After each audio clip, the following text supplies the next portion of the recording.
Hi y'all, I just wanted to show you how great our deck looks with all our flowers going, and we finally got warm weather, so everything's blooming like crazy. This is that screen door thing that I got that I was thinking you guys could use on your back door to keep the flies out. We love it. It was 20 bucks or something, but the dogs go in and out it, so it works perfect. A baby rubber. And then I'm going to take you over to the garden over there and show you what's going on. But these are all our pots that we have on our deck.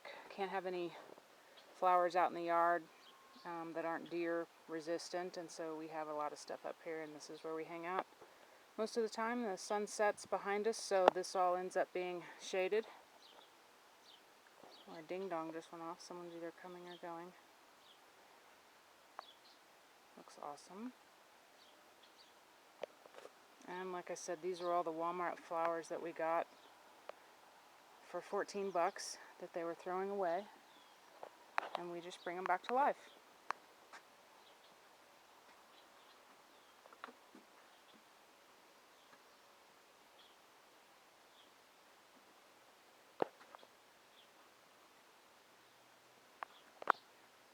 Our begonias in the colored pots up there got a little roached. It got 30-something degrees the other night and couldn't handle it.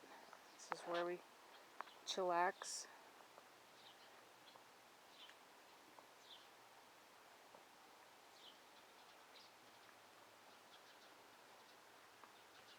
The dog jail. And I'll just climb over this. You can see dog toys in the yard. Oh, gee. These Columbine we got at a death deal last year for, I think they were $2.50 a piece. And they come back and they're deer resistant, so we can have them down here. And these big bushes that are looking dead were ones that we were trying to salvage, and they didn't work, so they didn't make it, so we're going to get rid of them. But we've got some clematis going in between them, which we're training to hopefully go up and just take over the deck area there. And this is our shade area. These flats I'm going to use somewhere else, maybe in one of the other owners' yards. But this gets a lot of shade, so these are all shades.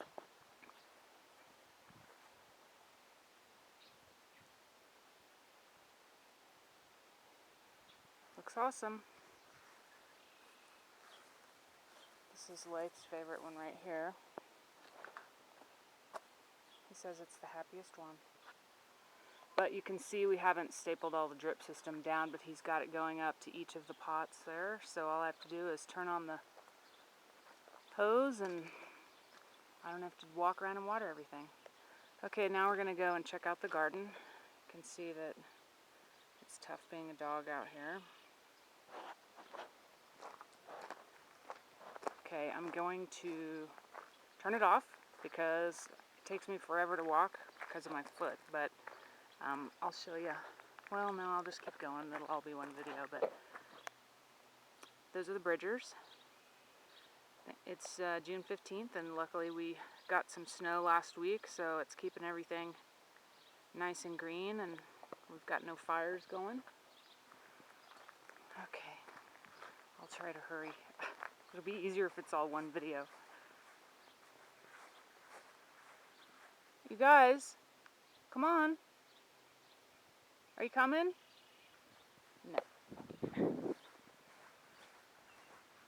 The lady who passed away in February, we had this sign made for her because she helped us get the garden going.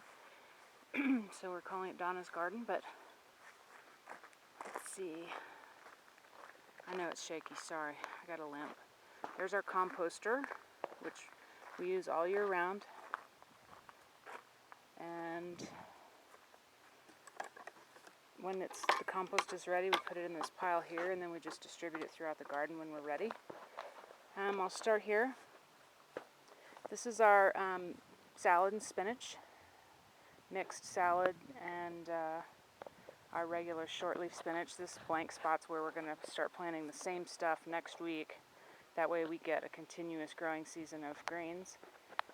Lath wanted kale this year and some head lettuce, so that's what we've got barely coming up. And some cabbage, which, hi buddy, which takes a while to come up. These are all our herbs, our oregano and our thyme and rosemary and mint and cilantro and curly leaf and flat leaf parsley. These are our flowers at the end here, which are a little crispy from it being so cold the other night, but sunflowers and zinnias. We need flowers in the garden to bring the bees to pollinate the rest of the plants. These are our potatoes.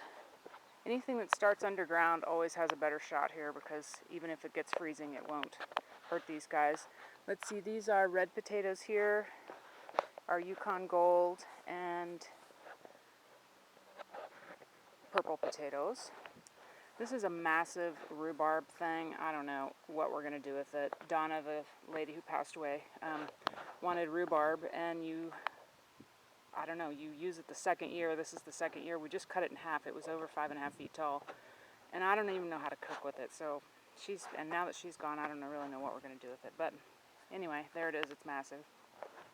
This is our squash and zucchini bed. 2 zucchinis, because even these 2 plants here will end up probably making over 100 zucchini throughout the summer, which is just too many. Squash is back there. These are our perennial strawberries. We planted them last year and got a lot of nice strawberries, and then we were able to have them come back, thank goodness, and here they go again. I have to have this bird netting up. I don't know if you can really see it or not, but because the birds just totally love our strawberries, so we have to have it all netted up. And Baker is hiding. Let's see, we've got our onion patch here. Red, yellow, and white onions going. These are our carrots, which we have colored carrots, red, purple, yellow carrots, and then just regular orange carrots there. This is our corn. This is our corn area, and we need to be drinking more juice, obviously, but corn needs to have a little bit of help because it's a slow grower, and it gets so cold here that we can't start it until the ground is warm, and you can't transplant corn, so I can't start it in our greenhouse. So basically we just, once it starts pushing up through, we put jugs that have their ends cut off in there, and it creates a little greenhouse and helps them stay warm and grows them a little bit faster, but we don't have enough to cover them all, so in a week I'll just move those guys over here and give those guys a fighting chance. Willow with her ever-present ball. These are our tomatoes. They're in walls of water. I don't know if you guys know about walls of water, but you fill up these things with water, and it keeps the plant about 20 degrees warmer at night, which tomatoes need a lot of heat, and so this helps them get really hot during the day and helps them stay warm at night. And we've got cherry tomatoes and Romas and beefsteak and purple cherry tomatoes. And then in between there you'll see I've got my basil hiding, because basil needs to be protected also. There it is. And once these guys get big enough, then we take the walls of water off, and the basil will still be protected underneath all their leaves. We had so many tomatoes last year that they were just rotting on the vine. We just couldn't eat them fast enough. I couldn't freeze them enough. Couldn't give them away, but there they all are. So, good girl. You're a good girl. So this is our garden, and it's a cool working garden, and our owners come and pick whatever they want and keep us busy with it. Come out here. Are you guys coming, or are you staying in there? Yeah, okay. Late's off on the tractor somewhere. I'm not really sure where, but he's mowing. But he's mowing the trails, because starting on Friday, we're going to have owners solid through the end of September. So this is the last time when the dogs are out without being on lockdown. They're going to be going, why do we have to stay on the porch? But anyway, give you a last look. It's so green and beautiful. Finally, last year it was crispy at about this time. And there's our awesome little place.